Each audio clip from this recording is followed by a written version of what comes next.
who set me apart from birth and called me by his grace. Pretty amazing verse there. God set me apart from birth. He called me by his grace. Here we have predestination. Was so pleased to reveal his Son in me, so that I might preach him among the Gentiles. It's interesting that Paul here doesn't say he was seeking God or Jesus. He was seeking God, yes, but not Jesus. You know, sometimes we say, well, we found Jesus. We found salvation. The reality is, it's not necessarily that we're seeking it, but God finds us. The reality is, and the truth is, God is always seeking for us. God is continually wanting a relationship with you. Wanting a deep, intimate relationship with you. You and I are the ones who turn away and walk away. God is the one who's saying, I want that relationship. I am seeking after you. So he says, verse 16, to reveal his Son in me so that I might preach. Okay, verse 15. But when God, who set me apart from birth, called me by his grace, was pleased to reveal his Son in me so that I might preach him among the Gentiles. I did not consult any man, nor did I go to Jerusalem to see those who were apostles before me, but I went immediately into Arabia and later on to Damascus. Once Paul had the conversion experience, he moved into a ministry. He moved into a work which God was calling him to do. This morning I want to share. It's something that I've shared before, but I thought it was just a couple years ago. Looked in my sermon notes, and it was like 8 years ago was the last time that we talked about a few of these ideas. So it's been a while ago. But I want to share about how you and I can share our story. I want to give you a few little handles, a few little things that you can take home, a few little things that can click in your brain to help you share your story. Because, you see, your story is part of your DNA, and if our DNA is to be Christ-like, to be a Christian, we're called to share that with others. But in order to do this and share the story, I got to just remind you, and I beg your indulgence for some of you. You probably can tell the story of Paul's conversions in a much more succinct way than what I'm going to, but you got to understand where Paul is coming from. Paul was a rabbi, a teacher of the Jewish faith. Paul was taught by one of the greatest rabbis.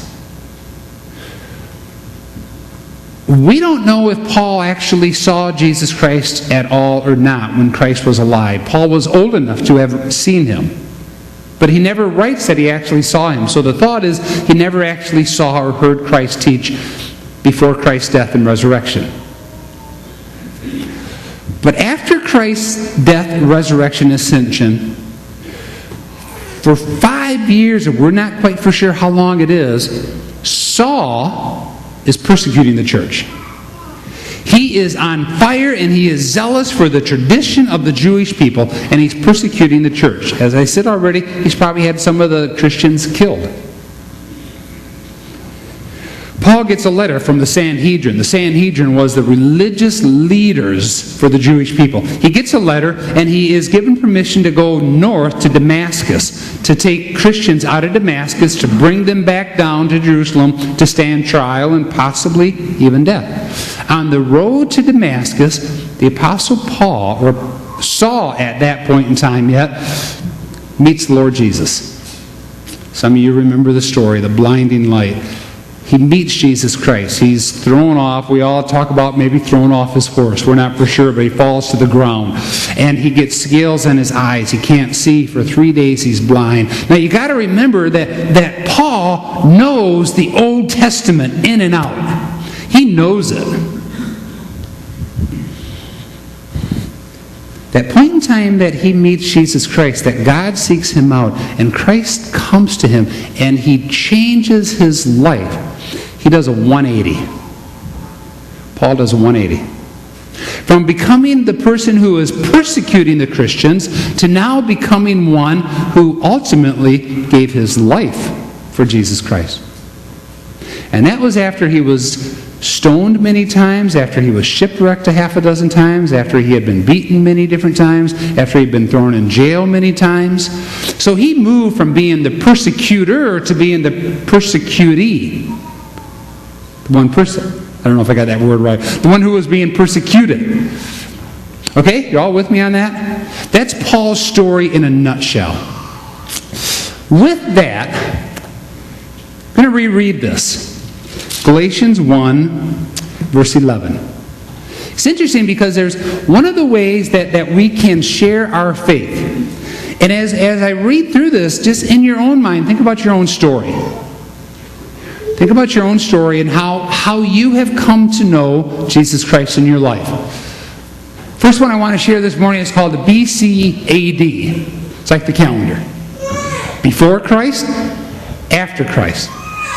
Easy little handle to remember. Before Christ, after Christ.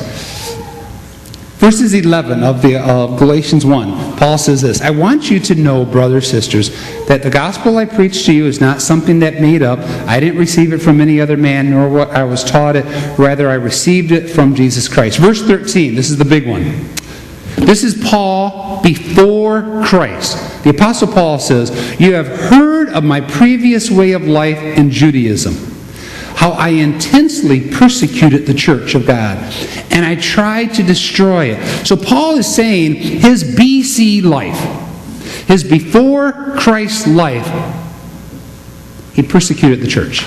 He killed people. The before Christ life, what was Paul's life like? He was on a murderous rampage to get rid of Christianity, to stamp it out. There was something missing in his life. Our BC.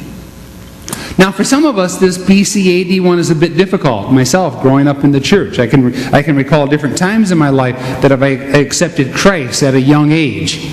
Others of you, this is more of your opportunity to share your faith, because you really have a chance to say, this is what life was like before Christ. What was life like? What were you missing? Were you working all the time because you thought work was what was going to do it? You know, investing, relationships, drinking, alcohol, drugs. You know, there's all these things that you and I tend to do to try to fill up that emptiness, that void within our life. The before Christ idea that the Apostle Paul here says is before he met Jesus Christ, he was filling up these things in his life of destroying the church. So for yourself, what was life like before you became a Christian?